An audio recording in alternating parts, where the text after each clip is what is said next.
Ngayon, ipapakita ko sa inyo ito. Ganyan pa rin ba ang basahang gamit ninyo sa bahay? Yung hindi naman talaga nakakalinis at lalo pang nagkakalat ng mantika sa paligid? Subukan ninyo itong basahang ito. Tingnan ninyo.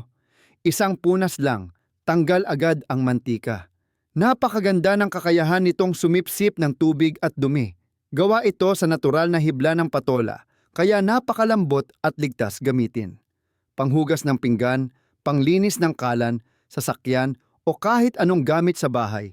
Siguradong epektibo. Nagtatanong ba kayo kung itatapon na ba kapag ito'y marumi? Panoorin ninyo ito. Banlawan lang sa malinis na tubig at babalik na itong parang bago. Pwedeng gamitin ng paulit-ulit. Sobrang tipid. Isang piraso para sa pinggan, isang piraso para sa kalan. Kawali, motor o kotse. Murang-mura na at nakapromo pa ngayon. Bumili na kayo agad.